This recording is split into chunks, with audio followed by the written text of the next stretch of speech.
সালাসু দাওয়াতিন মুস্তাজাবাতিন লা শাক্কা ফীহি দাওয়াতুল মাজলুমি ওয়া দাওয়াতুল মুসাফিরি ওয়া দাওয়াতুল ওয়ালিদি লিওয়ালাদি। তিন ব্যক্তির প্রার্থনা আল্লাহ তাআলার নিকট অবশ্যই গৃহীত হয়ে থাকে। কয় ব্যক্তি? আপনারা কথা বলেন, কয় ব্যক্তি? এক নম্বর হলো মাজলুমের প্রার্থনা।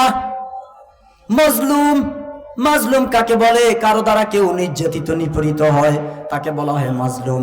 মাজলুম যখন আল্লাহর কাছে হাত উত্তোলন করে সাথে সাথে কবুল হয়ে যায়।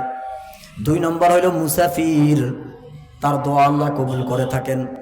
তিন নম্বর হলো সন্তানের জন্য পিতামাতার দোয়া। নবীজি সাল্লাল্লাহু আলাইহি সাল্লাম বলেছেন যে সন্তান তার পিতামাতার প্রতি দয়ার দৃষ্টি নিক্ষেপ করবে। কি দৃষ্টি? দয়ার দৃষ্টি।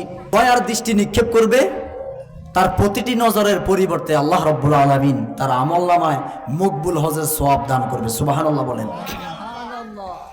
উপবিষ্ট সাহাবীরা জিজ্ঞাসা করলো, ইয়া রাসূলুল্লাহ, এই সন্তান যদি দৈনিক 100 বার তাকায়, বলে 100 হজের সওয়াব পাইবে।